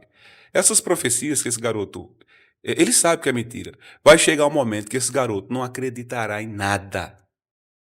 Nada. A incredulidade vai tomar o coração dele, porque vai chegar um momento em que ele saberá, a crise que se estabelecerá no coração dele, na alma dele, será grande.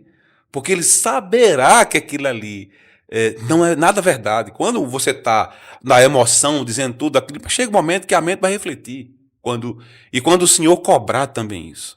Então, assim, não se pode imaginar os prejuízos, fora todo esse escândalo. Então, ou esses pastores são ateus e não acreditam no que Jesus disse, né?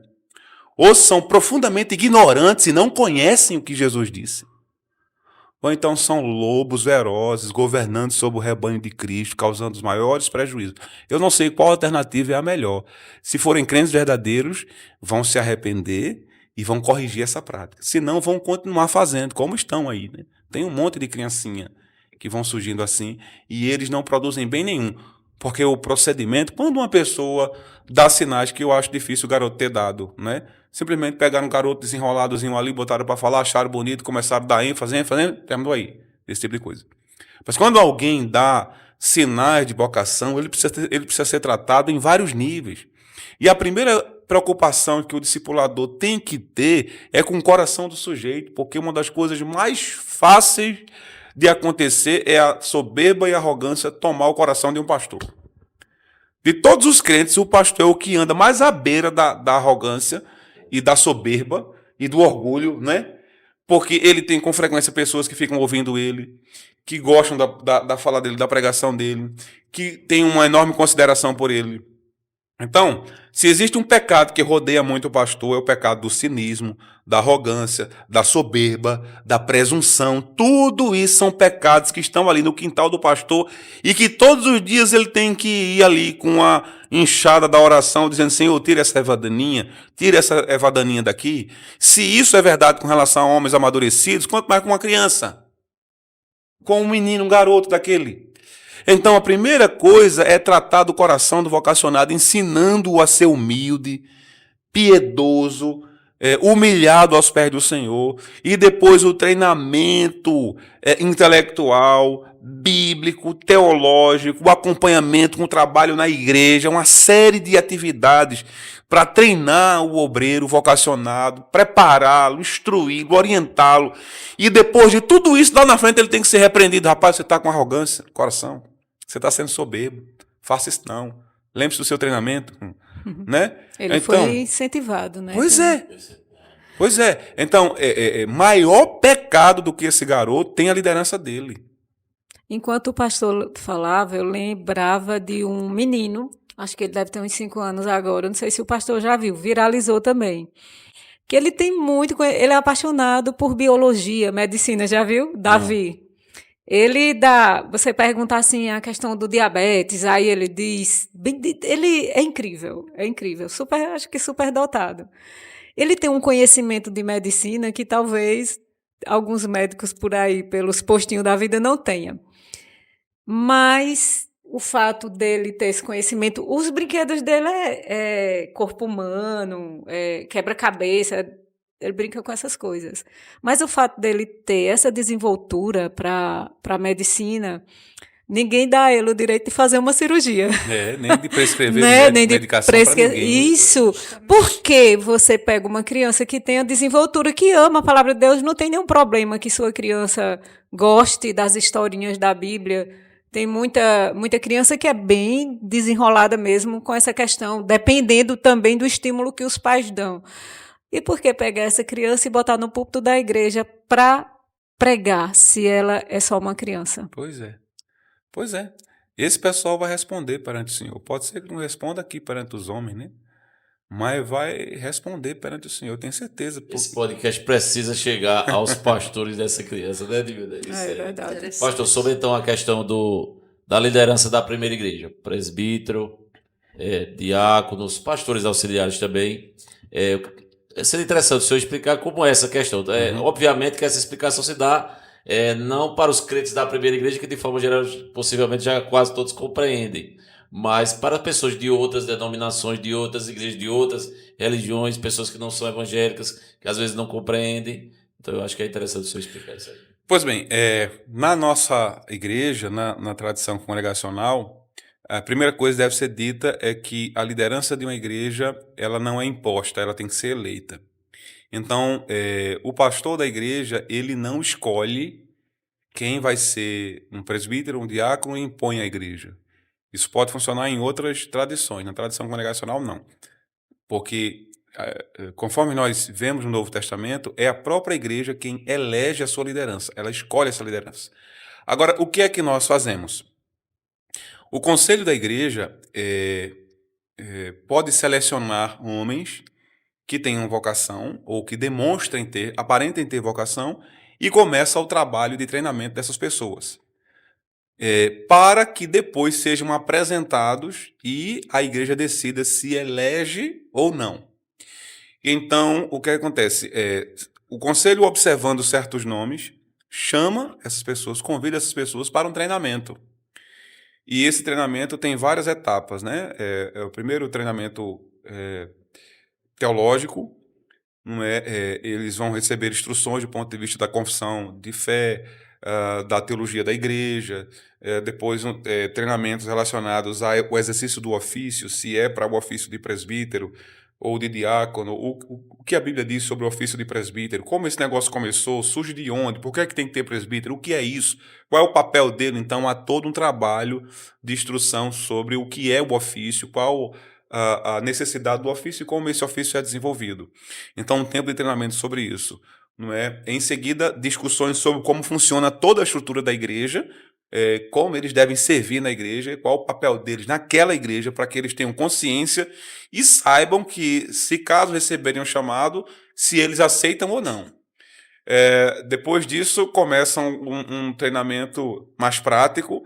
Eles visitam com os oficiais da igreja, começam a fazer para observar como é o trabalho de visitação, como é feito isso. Depois, um período de oração junto com eles, depois com os oficiais da igreja, participam das reuniões do conselho. Toda essa etapa de instrução e de orientação para prepará-lo, que o tempo é relativo. A última vez que ordenamos alguém, o presbítero levou 4 anos o preparo dele, né? De leituras, leia isso, volte, leia essa obra aqui, volte, o que você entendeu dessa obra, essas discussões. Não quer dizer que a gente precise, que a gente leve 4 anos para preparar alguém, né? Mas o último foi assim, mas pode ser antes. Isso depende muito da necessidade da igreja e do crescimento do grupo que está sendo preparado. Então, depois de algum tempo, alguns anos, meses de preparo, nesses preparos bíblico, teológico, prático, eclesiológico, de oração, de visitação, depois que toda essa etapa for concluída, aí sim nós nos voltamos para a igreja e dizemos: irmãos, nós achamos que esses irmãos aqui, eles podem ter a vocação para servir ao Senhor como presbíteros, como diácono. Mas cabe à igreja decidir se quer chamá-los para isso ou não. Então fazemos uma eleição. E aí, se a igreja votar nessas pessoas, então eles são escolhidos, separados, vão ser ordenados para exercer o ofício de presbítero ou de diácono. É assim que a gente trabalha lá o processo para oficiais da igreja. E pastores, eles precisam ter a formação teológica, eles vão para o seminário 4, 5 anos, fazem a sua formação teológica, depois disso se submetem. Eles precisam ter concluído esse curso. Uma vez que eles concluíram, aí a igreja tem que olhar para eles e identificar a vocação para o pastorado. Se ela identificar, então ela vai fazer uma petição à nossa confederação, para que o processo de ordenação seja aberto. E então, feita a petição, isso é registrado, e então eles são chamados, primeiro, para um exame psicotécnico, para saber se são doidos ou não. Passam um tempo com o psicólogo do departamento, fazendo uma série de exames nele, para ver a aptidão, né? E se eles têm algum problema que precisam ser orientados, né? Se tem algum problema numa área, olha, você sabe que você tem isso, você precisa tratar disso, acompanhar assim, assim, assim. Então, uma série de coisas pode ser detectado a partir daí e o feedback é dado. Depois eles são levados a uma comissão de ética, o Conselho de Pastores. Se são casados, a esposa vem. Se tem filhos maiores, eles são chamados, porque eles serão investigados sobre quem é essa figura que pede a ordenação. A esposa tem que dizer, dar testemunho do marido, os filhos devem dizer, dar testemunho sobre os pais. Eles vão ser examinados do ponto de vista ético e bíblico por essa comissão. Esse camarada que afirma ter o chamado pastoral, a vocação, mas não abre a Bíblia em casa para sua esposa e para seus filhos. Se ele diz que tem vocação pastoral e a mulher abrir a boca contra ele, ele volta ali mesmo, nem continua. Se a mulher Primeiro disser, ministério em casa. Se a mulher disser, ali é o momento em que a mulher está empoderada. Você empoderada, literalmente. Literalmente. Se ela disser que ele não vive o que prega, ele não vai para frente, não. Fica ali mesmo. Fica lá. Se der tudo certo, então ele é encaminhado à comissão teológica. Então ele vai fazer um exame escrito, uma prova teológica com os diversos temas da teologia sistemática, 100 questões, 80 questões, depende do que o DET fizer. E se ele for aprovado, terá no mínimo 7, ali a nota mínima é 7. Se ele for aprovado, então ele tem que apresentar uma tese a uma banca de examinadores e fazer uma defesa sobre um tema da teologia. Escreve uma monografia e vai fazer a defesa de um tema da teologia sistemática, qualquer que seja. Se ele for aprovado, pronto, aí marca-se a data da ordenação dele. Aí ele é ordenado. Mas, para ser pastor de uma igreja, ele precisa ser, depois de passar por tudo isso, ele precisa ser eleito pela comunidade. Então, existe uma distinção, no nosso caso, entre pastor efetivo, pastor titular e pastores auxiliares. No nosso caso, na nossa comunidade, quem é o pastor da igreja? É o pastor efetivo, o pastor titular. Então, a primeira igreja de Santa Cruz, o pastor da igreja sou eu, né? E a igreja autoriza os cargos de pastor auxiliar para me ajudar no meu trabalho. Então, pastor auxiliar são meus pastores auxiliares. Se eu perder a eleição, todo mundo perde. Todo mundo perde. Porque eleito sou eu. O pastor auxiliar na primeira igreja ele não é eleito pela Assembleia Geral. Eleito é o pastor da igreja. E, portanto, o pastor da igreja sou eu. Os pastores auxiliares são meus pastores auxiliares, estão ali para me ajudar no trabalho. E, portanto, eles são escolhidos por mim, a igreja dá essa autonomia, ela vota o cargo. Quem ocupa é alguém que eu escolho e que, se estiver errado, eu demito. Não precisei nunca fazer isso, graças a Deus, né? Mas não precisa o constrangimento de a igreja se reunir numa assembleia para demitir. Se estiver errado, eu demito. É um cargo de confiança, né? Então, eles são chamados ali. E eu sou eleito pela igreja. Então, quem é que... Eu posso ser demitido? Claro que eu posso. Eu vou dizer bem direitinho como é que os crentes fazem para me demitir. Primeiro, eu preciso ser eleito a cada 4 anos. Acho que o ano que vem é minha eleição novamente. A cada 4 anos, o meu mandato se encerra e então a igreja deve se reunir à assembleia e dizer se realmente deseja que eu continue e eu tenho que dizer se eu devo continuar ou não. Se a igreja voltar contra, eu perdi meu emprego, né? Vou embora. E se eu endoidar no meio do caminho, se eu fui eleito ontem, reeleito ontem, ok, tudo bem. Mas eu endoidei no meio do caminho, sei lá, fiz alguma coisa que não devia fazer e feri a igreja. A igreja não tem nenhuma obrigação de esperar 4 anos, não. Ela pode se reunir, está previsto em estatuto, e ela vota, creio que 2/3. Se ela tiver 2/3 dos votantes contra mim, ela me demite. É o conclave para tirar o pastor, E não o é? Exato. interessante Para é tirar que o o pastor pastor. sai na hora, né, pastor? Para não ter. Imediatamente. Porque de repente pode acontecer assim. Não, mas vão Intimide, votar ele né? lá. Ele vai ficar E o voto é constrangedor. por escrutínio secreto.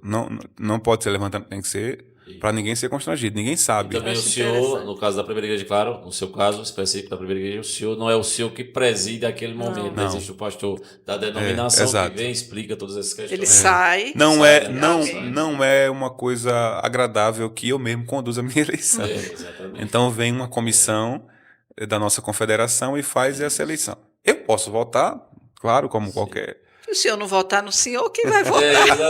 Exatamente. Mas, enfim, é assim que funciona. E a igreja pode me demitir a qualquer Então, assim, é uma momento. palavra extremamente esclarecedora. Célia e Edmilda, nós temos um tempo a cumprir. Sim, Mais sim. alguma pergunta? Já tá para o chegando, pastor? né? Sim. Não, Aquela pergunta final, ah, algum bate-pronto, alguma... Fique à vontade. Da minha parte, Não, eu só teria que- outras perguntas a fazer ao pastor, mas por causa do tempo, fique à vontade aí. eu deixo aqui para os nossos ouvintes, telespectadores, que assista, reassista, anote alguns pontos. Pelo menos eu identifiquei aqui na fala do pastor nepotismo na igreja, idolatria, fui eu que abordei mesmo, falta de ensino da palavra, ou até mesmo ensino distorcido. Tenha cuidado, observe isso. Partidarismo na igreja, falta de disciplina, né, pastor? Exato. Também, banalização do púlpito, a gente tem que ter esse cuidado. Assistam a esse episódio quantas vezes for necessário, Assista e assista. para que você tenha o cuidado de estar inserido em uma comunidade cristã saudável. Porque não é o problema de um estar doente, mas a comunidade toda está doente. Então é isso que eu deixo para vocês. Cadê o urro? O pastor do Vale Disciplinar. Ela voltou estranha.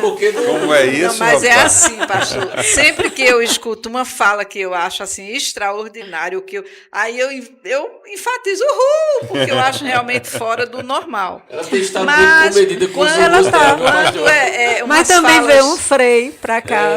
Veio um pastor semana passada. Aí agora o pastor Bruno fica E meio como complicado. não, é porque assim, como nós somos imparciais, né, nós fazemos, o senhor vê, nós trouxemos o Frei, inclusive ele disse que achou bem interessante, porque ele sabe que nós não compartilhamos a mesma crença que ele, mas ele foi convidado para estar aqui, então isso é uma coisa boa. Então nós muitas vezes não compartilhamos da fala dos convidados, mas nós ficamos à parte.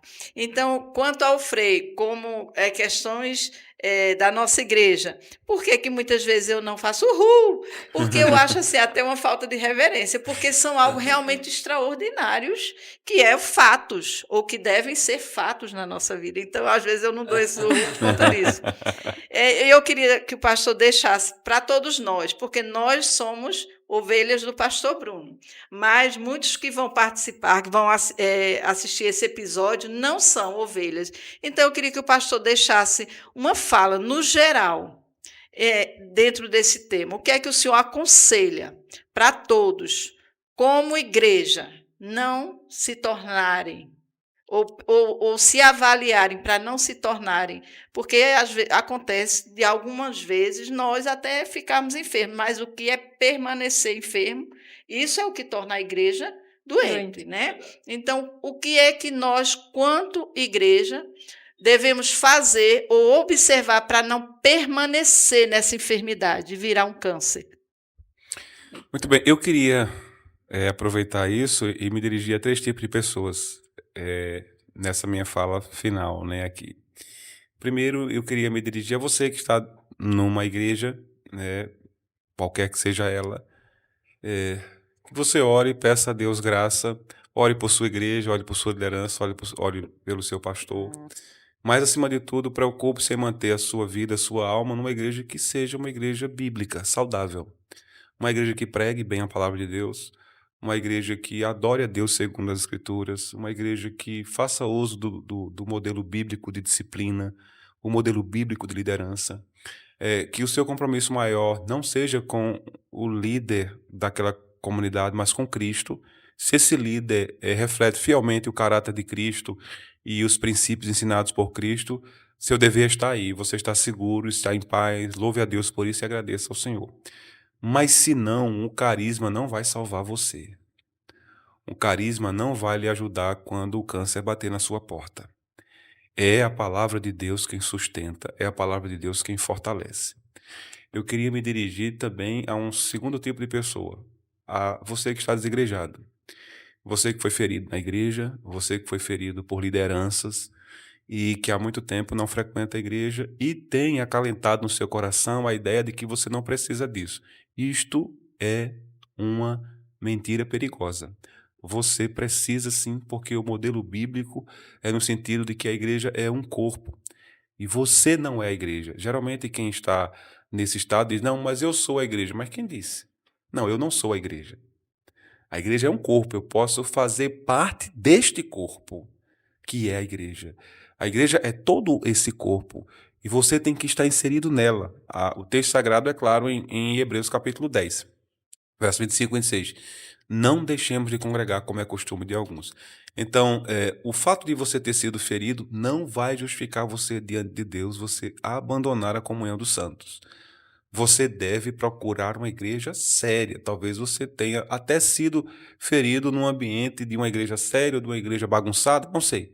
Mas você deve procurar uma igreja com saúde, uma igreja bíblica, uma igreja que se esforça para seguir o princípio bíblico. Se uma igreja bíblica comete erros, claro que comete. Você não tem que se desesperar com esses erros. Você tem que orar para que o Senhor corrija e permanecer firme. Mas muitas pessoas que foram feridas, na maioria dos casos, foram feridas em estruturas completamente desviadas da Escritura, que não expressam nenhum tipo de amor, nem de zelo, nem de cuidado com as ovelhas de Cristo. Então você dirija-se a um lugar onde a palavra de Deus é pregada com fidelidade, com devoção, com piedade, a uma igreja séria. E por fim, eu quero me dirigir aos pastores, aos líderes. Irmãos, estejamos certos que o Senhor vai cobrar cada um dos nossos atos. Pastores que desviam-se do modelo bíblico terão que dar contas ao Senhor. Eu sei que muitos desses pastores sequer são crentes verdadeiros. Talvez você esteja me ouvindo aqui, me acompanhando, e você saiba que você é um pastor, assumiu um cargo de liderança, mas você não nasceu de novo. Você sabe do vazio da sua alma. E a tua consciência te diz muitas vezes, você está ali simplesmente representando um papel, mas muitas vezes nem crendo nessas coisas. Você precisa nascer de novo, como Nicodemos precisou. E é bom que você se humilhe aos pés do Senhor para que Ele tenha misericórdia de você. E, além disso, há muitos pastores que realmente estão mal intencionados. A vocês eu digo, o Senhor é dono da sua igreja e Ele diz que fará divisão entre ovelha e ovelha e entre pastor e pastor. Ele diz que é contra os pastores mercenários, os pastores ímpios e perversos. Pode ser que você esteja no meio dessa categoria. Se tiver, só uma questão de tempo até que o juízo de Deus alcance você. Você então deve se arrepender disso, implorar ao Senhor que tenha misericórdia, para ver se Ele ainda deseja usar você como ministro do Evangelho. Se pelo menos Ele receber você como um crente perdoado, será uma graça muito grande para a tua alma. A minha oração é que o Senhor tenha misericórdia de mim, de você, de todos aqueles que nos ouvem. E assim eu quero agradecer por esse tempo que eu passei aqui com vocês e por esse tempo conversando sobre esses temas que são dolorosos, são árduos, mas são necessários e certamente vocês prestaram uma contribuição muito grande à comunidade dos servos de Deus. Deus abençoe a todos. Amém. Amém. Daqui a pouco o pastor ainda vai falar onde é que as Onde é que a pessoas gente acha podem ele? encontrrá-lo, né? Qual a igreja, então, porque ele é pastor, vai falar do endereço, do dia de culto, daqui a pouco o pastor Bruno vai falar sobre isso, né? Meninas, foi bênção, né? Foi bem. Foi uma demais. bênção mesmo, Um graças a aprendizado Deus. muito grande. Coisa boa, né? É para assistir e assistir de E novo. assisti várias vezes, sem dúvida, Edmilda. Queremos agradecer ao pessoal que nos apoia aqui, o Religados, que confia nesse trabalho do Religados Podcast, JM Kids, Centro Educacional Ludos, Multiclin Saúde, Santa Saúde, Clínica Santa Saúde, Esquadra Imóveis, Decidida Moda Praia e a Mazé Transfer e Tecidos. Deus abençoe a vida de vocês. Quero lembrar que as falas do pastor Bruno, muito dessas falas dele, a partir de quarta-feira estarão em nosso Instagram, tá bom? Quarta, quinta, sexta e sábado a gente vai colocar pelo menos um corte, uma edição das falas, dentro do contexto das falas do pastor Bruno. Inclusive agora tá até melhor, tá até mais fácil, que as redes sociais ajudaram o Religados, né, Edmilda? Com os Reels agora demora até 3 minutos, 3 né? minutos, dá. Não é mais fácil editar em 3 minutos do que em 1 minuto e meio, como era antigamente, fica bem melhor. Porque são falas muito boas, né? Para Exatamente, tirar. exatamente. Deixar só em 1 Isso, minuto isso. não dá. Então, assim, você não deixe de nos seguir no Instagram, Religados Podcast, tá bom? Porque ali você vai acompanhar os cortes e os cortes muito interessantes dessa episódio abençoado hoje aqui com o pastor Bruno César, pastor da Primeira Igreja Vale da Bênção. Dê seu like nessa transmissão, faça sua inscrição se você ainda não fez e não deixe de compartilhar, como a Edmilda bem disse aí, porque é para assistir e reassistir, de fato, esse episódio de hoje, tá bom? Quero agradecer o grande Eduardo Brito aí na técnica, um abraço para o grande Eduardo. Avisar também que semana que vem aqui, Bosco não estará nos estúdios. Por quê? Porque será um momento só de mulheres aqui no Religados. Então eu não vou estar aqui, tá certo? Além das suas 2 ovelhas, pastor, vai ter mais 2 ovelhas da Primeira Igreja semana que vem aqui. Muito bem. A irmã Márcia e a irmã Cléa estarão aqui e o tema será o seguinte: mulher ideal, ela existe? Então Márcia e Cléa vão responder. Será que vai ter o Rush? Será que vai ter o russo? Será? Só a presença feminina só vai estar Será? Só vai ter estar Eduardo de Brito ali homem na aqui. técnica. Então vocês ficam à vontade, né? A gente decidiu ir como um acordo de eu não estar, porque vai ser um episódio totalmente feminino, tá certo? Então vai ser muito bom esse episódio da semana que vem. Pastor Bruno, de fato, para terminar, a gente lhe agradece demais, viu? Deus abençoe sua vida sempre, sempre mesmo. Pastor Bruno é um homem sério, aquelas pessoas aqueles irmãos que fazem parte de outras igrejas, que ouvem falar do pastor Bruno, de forma geral, 99,9% dos que eu conheço falam bem do pastor Bruno. E quando a gente é pastoreado por ele, a gente percebe mais ainda a seriedade, né? A busca do pastor Bruno por Deus a cada dia, que Deus continue lhe abençoando, pastor, de forma abençoada. Como é que as pessoas fazem, então, para encontrar o pastor Bruno? Gostei das falas do pastor Bruno. Nas redes sociais não tem Não como. vão achar. Não Ele não tem sabe como. mexer no difícil Instagram. achar. gente. Diga aí Na o rede endereço da social. igreja, diga aí os dias de culto, fica à vontade, pastor. Muito bem, eu sirvo na primeira igreja congregacional, Vale da Bênção, aqui em Santa Cruz. Fica na rua Doutor Arnaldo Monteiro, ali de frente à promotoria pública, né, perto do Parque Florestal. Temos a nossa igreja ali servimos ao Senhor. Todas as terças à noite, às 19h30, nós temos a reunião de oração com toda a comunidade. Então você é convidado, se estiver angustiado, precisando orar, você vai sempre ser acolhido ali e orar conosco durante alguns momentos, todas as terças às 19h30.